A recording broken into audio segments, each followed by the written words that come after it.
वंदे बोधमयं नित्यं गुरुं शंकररूपिणं यामाश्रिता हि वक्रोपि चंद्रो सर्वत्र वंदते। सभी को जय श्री कृष्ण, जय श्री राधे, हर हर महादेव। सज्जनों, आज का विषय जो है बड़ा महत्वपूर्ण होने वाला है सभी लोगों के लिए जो कि रुद्राक्ष धारण करते हैं। मेरे पास कई कॉलें आती हैं लोगों की कि हम कितना मुखी रुद्राक्ष पहने, इससे क्या लाभ होगा।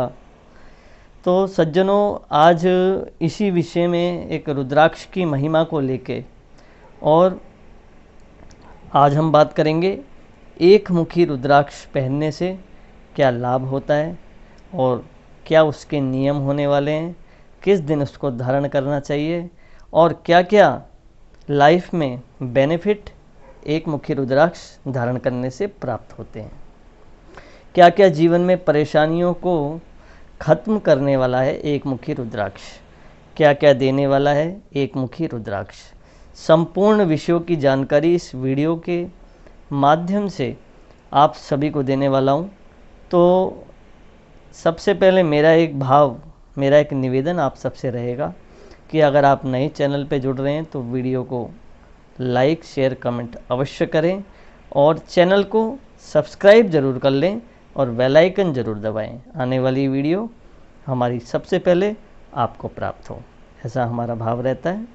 तो सज्जनों, वीडियो में चलने से पहले थोड़ा सा मैं आपको रुद्राक्ष का महात्म्य का वर्णन बता देता हूँ, क्योंकि किसी चीज़ को जब तक हम जानेंगे नहीं तो फिर मानेंगे भी नहीं। क्योंकि वैसे तो पूरा शिव महापुराण रुद्राक्ष की महिमा का वर्णन विस्तार से है। 14 मुखी रुद्राक्ष तक संपूर्ण वर्णन जो है वो रुद्राक्ष का मिलता है, गौरी शंकर रुद्राक्ष तक। तो आज तो हम एक मुखी रुद्राक्ष के बारे में बात करने वाले हैं, क्योंकि अन्य रुद्राक्षों के बारे में भी वीडियो बनाएंगे लेकिन वीडियो लंबी हो जाएगी, इसलिए आज एक मुखी रुद्राक्ष के बारे में बात करेंगे कि क्या क्या उससे आपको लाभ मिलने वाला है और क्या क्या सावधानियां रखनी है, किस तरीके का नियम रहने वाला है और किस दिन उसको धारण करना है और धारण करने से क्या क्या लाभ प्राप्त होगा। इन संपूर्ण विषयों की जानकारी देने वाला हूँ प्रमाण के साथ, शिव महापुराण के। आप स्वयं जाके पढ़ भी सकते हैं, इसलिए शिव महापुराण के हिसाब से ही आपको एक मुखी रुद्राक्ष का वर्णन कर रहा हूँ। और एक मेरा निवेदन और है कि कई लोगों के फ़ोन आते हैं, वो बार बार कमेंट में पूछते रहते हैं। तो सज्जनों, अगर आप संपूर्ण वीडियो को ठीक तरीके से देखेंगे तो मुझे ऐसा लगता है कि आपको पूछने की आवश्यकता नहीं होती, या फिर होनी भी नहीं चाहिए पूछने की आवश्यकता, क्योंकि हम संपूर्ण विषय का जो ज्ञान है, जो बोध है, जो रहस्य है, वो तो हम वीडियो में ही खोल देते हैं। तो फिर आपको ज़्यादा पूछने की आवश्यकता भी नहीं है, संपूर्ण विधि हो गई, आपको बता ही देते हैं। तो सबसे पहले रुद्राक्ष जान लें कि रुद्राक्ष प्रकट कैसे हुआ है। सज्जनों, शिव महापुराण कहती है कि स्वयं भगवान शंकर जो हैं वो माँ पार्वती को रुद्राक्ष की महिमा का वर्णन कर रहे हैं शिव महापुराण में, जो कि थोड़ा सूक्ष्म रूप से मैं आपको बता देता हूँ, फिर मैं एक मुखी रुद्राक्ष की ओर चलूँगा कि किस प्रकार धारण करना है, किस दिन धारण करना है, क्या क्या नियम लगने वाले हैं। तो सर्वप्रथम मैं आपको बता दूं, ये जो रुद्राक्ष हैं ये भगवान शंकर स्वयं पार्वती से कह रहे हैं कि हे पार्वती, हे प्रिय, एक बार मैंने कई हजारों वर्षों तक तपस्या करी, साधना करी, और जब मेरा मन जो है थोड़ा सा क्षुब्ध हो गया, जब मेरे नेत्र खुले, तब मेरे दोनों नेत्रों से अश्रु निकले। उन अश्रु वृंद से ही रुद्राक्ष का जो पेड़ है, वृक्ष है, वो प्रकट हुआ, और उसी रुद्राक्षों को मैंने संपूर्ण जगत में वैष्णवों को बांट दिए। और इसी प्रकार शंकर जी वर्णन करते हुए, कथा लंबी हो जाएगी, कथा में नहीं जाऊंगा, तो अब सीधे मैं आता हूं एक मुखी रुद्राक्ष धारण करने के नियम। तो सज्जनों, एक मुखी रुद्राक्ष जो भी धारण करना चाहते हैं, क्योंकि लाभ तो बहुत सारे होंगे, मैं आपको बताने वाला हूँ, और होते हैं, निश्चित रूप से होते हैं। ये मैं अनुभव रूपी ज्ञान आपको बता रहा हूँ, क्योंकि जहाँ ना पहुँचे रवि वहाँ पहुँचे कवि, जहाँ ना पहुँचे रवि वहाँ पहुँचे कवि, और जहाँ ना पहुँचे कवि वहाँ पहुँचे अनुभवी। इसलिए अनुभव रूपी जो ज्ञान होता है वो बहुत एक ऊंचे स्तर का होता है। इसलिए हम बड़े बुजुर्गों से सलाह लेनी चाहिए हमें। ऐसा कहा जाता है कि बड़े बुजुर्गों से सलाह लें। क्यों लें? भले ही आप आजकल आधुनिक युग में जो पढ़ाई का है, ज्ञान का स्तर जो है, एजुकेशन है जो, वो बहुत ऊपर पहुंच चुकी है। बच्चे जो हैं वो बहुत छोटी उम्र से सब कुछ जानने लग जाते हैं, लेकिन जो अनुभव रूपी ज्ञान है वो तो हमें बड़ों से ही मिलेगा, जो कि हमें लेना भी चाहिए। तो इसी प्रकार शिव महापुराण कहती है, एक वक्त्रम शिवम साक्षात भुक्ति मुक्ति फलप्रदम।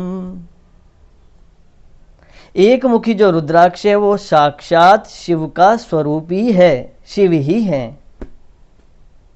वैसे तो सभी रुद्राक्षों में शिव ही हैं, शिव का वास है, लेकिन एक मुखी रुद्राक्ष जो है वो साक्षात शिव का ही स्वरूप है, शिव ही है, ऐसा मानना चाहिए।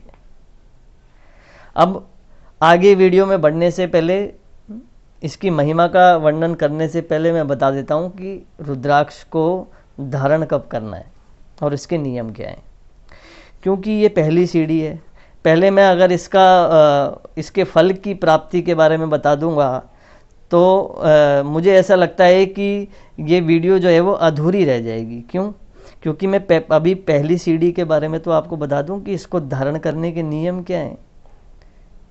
अगर वो नियम आप फॉलो नहीं कर सकते तो आप रुद्राक्ष मत धारण करना, क्योंकि इसका कोई लाभ नहीं मिलेगा आपको। तो सज्जनों, एक मुखी रुद्राक्ष आप जैसे लेते हैं, खरीदते हैं, तो एक मुखी रुद्राक्ष में एक रेखा बनी हुई होती है, उसे एक मुखी रुद्राक्ष कहते हैं। आप जो थंबनेल देखेंगे, थंबनेल में भी एक मुखी रुद्राक्ष की आकृति बनी हुई है, आप देख सकते हैं, या अन्य किसी भी आप दुकान में जाएंगे, शॉप में जाएंगे तो आपको प्राप्त हो जाएगा। अब विषय यह है कि ओरिजिनल है कि डुप्लीकेट है। इसके लिए भी कई लोग कई सारे प्रमाण बताते हैं, जल में डालो और अन्य अन्य चीज़ें हैं, काफ़ी सारी हैं। डूब जाएगा, नकली होगा तो ऊपर आ जाएगा, है ना। ये कई सारे भाव ऐसे प्रस्तुत होते हैं, लेकिन मैं सज्जनों एक अलग तरीके की बात कर रहा हूँ, क्योंकि मैं बहुत एक पॉजिटिव मैं सकारात्मक सोचता हूँ, इसलिए मेरा जो एक भाव है वो अलग तरीके का है। तो मैं तो ये बताऊंगा, चाहे आप असली लो चाहे नकली लो, लेकिन अगर आपने ब्राह्मण के द्वारा उसको अभिमंत्रित कर दिया, उसको दिव्य मंत्रों के द्वारा उसकी प्रतिष्ठा करी, और दूध, दही, घी, शहद और शक्कर और गंगाजल, पंचामृत से आपने उसको स्नान कराया और सुंदर तरीके से अभिमंत्रित करके उसको तब पहना, तो मैं आपको कहता हूँ बड़े विश्वास के साथ, वो डुप्लीकेट भी हो कोई फर्क नहीं पड़ता, वो वैसे ही आपको ऊर्जा प्रदान कर देगा, क्योंकि भावो ही विद्यते देवा। जहाँ हमारा भाव स्थिर हो जाता है वहीं परमात्मा जो हैं वो प्रतिष्ठित हो जाते हैं। तो इस प्रकार हमें रुद्राक्ष सोमवार के दिन धारण करना है, एक मुखी रुद्राक्ष सोमवार के दिन धारण करना है। अब इसके नियम क्या क्या लगने वाले हैं, किस तरीके का व्यक्ति इसको धारण करे, बड़े ध्यान से सुनना मेरी बात। तो सज्जनों, इसको धारण करने का नियम है कि किसी प्रकार का अभक्ष्य भोजन नहीं करना है।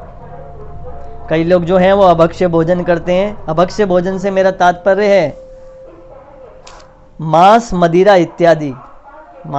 इत्यादि का सेवन नहीं करना है। अगर आप इस तरीके का नियम फॉलो करते हैं, अगर आप मांस, मदिरा का सेवन करते हैं, तो मैं आपको एक बात विश्वास से कह रहा हूँ कि अगर ब्राह्मण ने भी उसकी प्रतिष्ठा करी होगी तो मंत्र खंडित हो जाएंगे, रुद्राक्ष का प्रभाव स्थिर नहीं रहेगा और उससे मिलने वाला जो लाभ है वो आपको प्राप्त नहीं होने वाला है।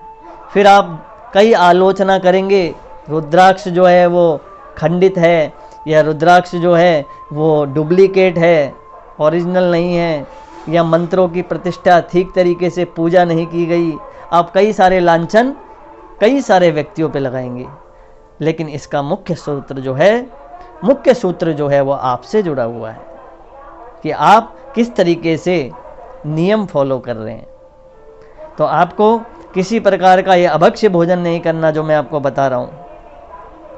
अब एक व्यक्ति तो मुझे बोल रहे हैं, अभी कुछ दिन पहले की बात है, वो मांस मदिरा का सेवन करते थे, वो मुझे बोल रहे हैं कि पंडित जी हम खाते समय उतार देंगे और उसके बाद दोबारा पहन लेंगे। मैंने बोला नहीं, ऐसा नहीं है। हाँ, ऐसा नहीं, बिल्कुल ये जो चालाकी है भगवान के साथ नहीं चलेगी। ध्यान रखना, अगर कुछ प्राप्त करना है तो जीवन में तप धारण करना पड़ेगा, नियम फॉलो करने पड़ेंगे। आजकल लोगों को फल क्यों नहीं मिल रहा? इसीलिए नहीं मिल रहा क्योंकि वो नियम फॉलो नहीं करते हैं और फल की प्राप्ति चाहते हैं। तो ये गलत बात है, बहुत नियम फॉलो करना चाहिए। दूसरों पे लांछन लगाने से अच्छा है आप नियम फॉलो करें, उसके बाद उसका प्रभाव देखें, कितना प्रभाव मिलता है उसका। स्वयं हम अनुभव करते हैं अपने जीवन में, वही आपको बता रहे हैं। तो इस प्रकार सज्जनों, आप नियम फॉलो करें, अभक्ष्य भोजन न करें और दिव्य रूप से, भाव रूप से भगवान शंकर की रोज पूजन करें, क्योंकि वो शिव का स्वरूप है, एक मुखी रुद्राक्ष, उसका पूजन करें और धारण करें। अब सज्जनों, इससे मिलने वाले लाभ क्या हैं? अब मैं लाभ में आता हूं।